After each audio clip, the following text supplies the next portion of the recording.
जय हिंद बच्चों। तो यहाँ पर हम आपके लिए यूपी बोर्ड क्लास 10 का सब्जेक्ट हिंदी के पेपर का सोल्यूशन लेकर आए हैं, जिसका पेपर कोड है आपका 801 FC। अगर आपका ये पेपर कोड है तो आप लोग इस वीडियो से अपना आंसर मैच कर सकते हैं कि आपने एग्जाम में कितने क्वेश्चंस को सही किया हुआ है।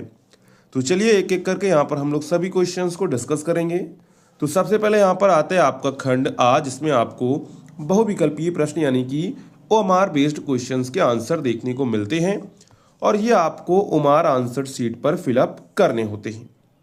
तो यहाँ पर हमारा सबसे पहला प्रश्न है, ध्रुव स्वामिनी नाटक है हरिकृष्ण प्रेमी का, जयशंकर प्रसाद का, लक्ष्मी नारायण मिश्र का, राम कुमार वर्मा का।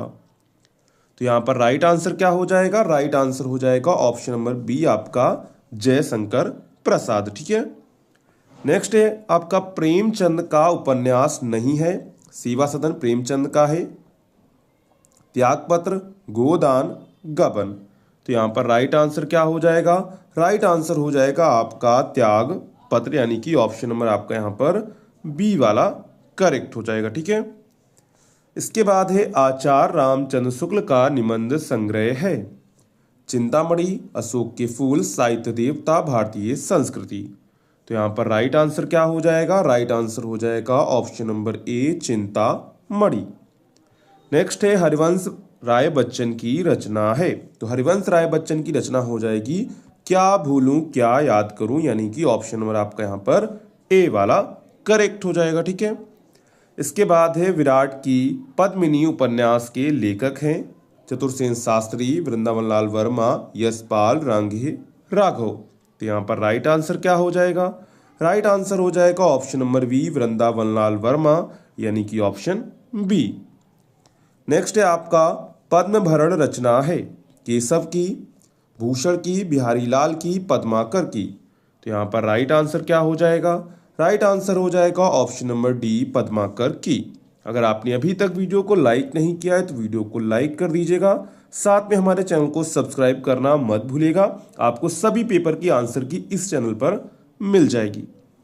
इसके बाद है आपका नेक्स्ट, रीतकाल की प्रवृत्ति नहीं है, विद्रोह एवं क्रांति की भावना, काव्यांग विवेचन, श्रृंगार रस की प्रधानता, ब्रजभाषा की प्रधानता। तो यहाँ पर राइट आंसर हो जाएगा ऑप्शन नंबर ए विद्रोह एवं क्रांति की भावना।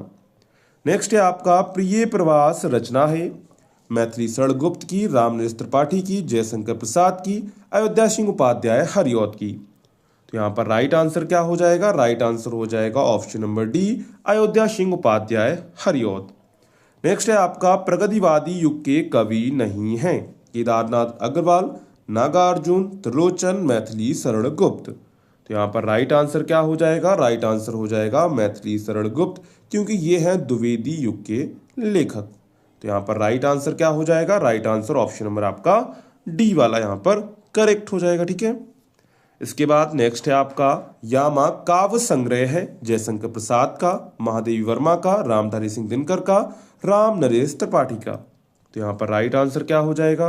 राइट आंसर हो जाएगा option number B Mahadevi Verma का।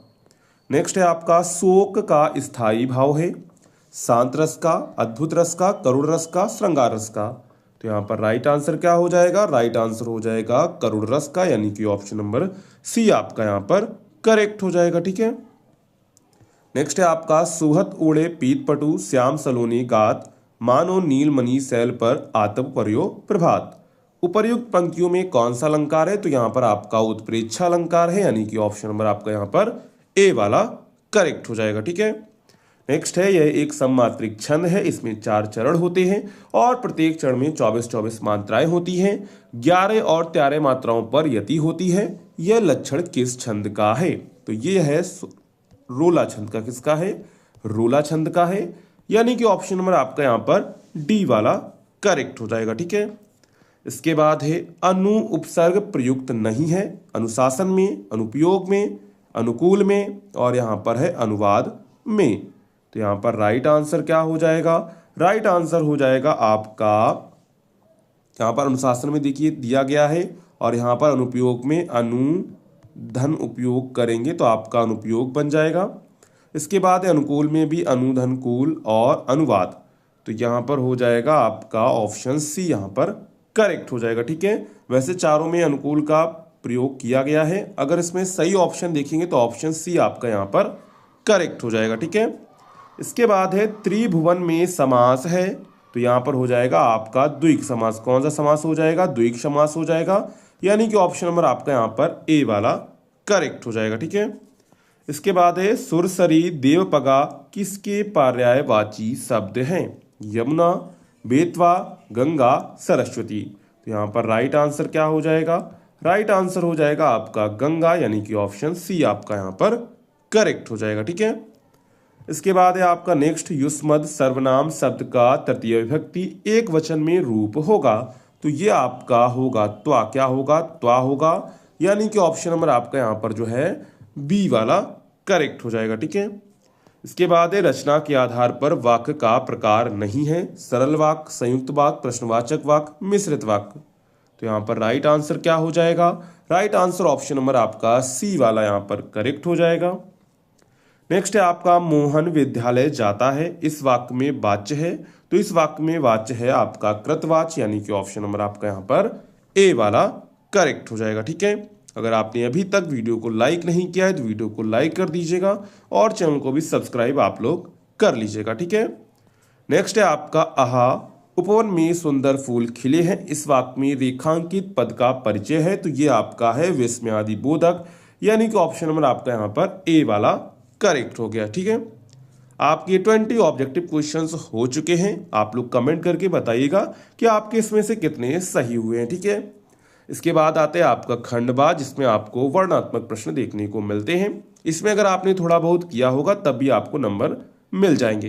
तो ये जो आपका जो गद्यांश है ये आपका मित्रता से लिया गया है और इसके लेखक हैं आचार्य रामचंद्र शुक्ल।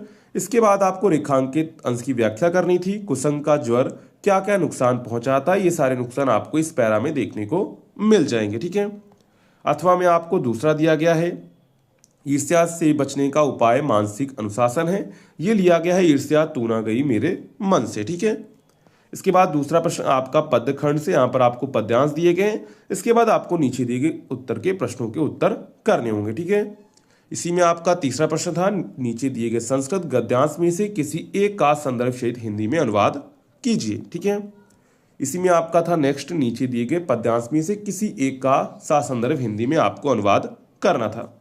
इसके बाद है अपने पठित खंड काव्य के आधार पर निम्नलिखित प्रश्नों में से किसी एक खंड के प्रश्न का उत्तर दीजिए। ठीक है, इसके बाद आपको यहाँ पर जीवन परिचय लिखना था। इसके बाद यहाँ पर आपको श्लोक लिखना था। यहाँ पर आपको एक आवेदन पत्र लिखना था। यहाँ पर आपको संस्कृत में 2 प्रश्नों के उत्तर करने थे। ठीक है, इसके बाद किसी एक विषय पर आपको यहाँ पर निबंध लिखना था। ठीक है, तो ये पूरा आपका जो है क्लास 10 का हिंदी के पेपर का सोल्यूशन हो जाता है। अगर आपको वीडियो पसंद आई हो तो वीडियो को लाइक करेगा, चैनल को सब्सक्राइब करेगा एंड वीडियो को अपने दोस्तों में शेयर करना मत भूलिएगा। मिलते हैं नेक्स्ट वीडियो में।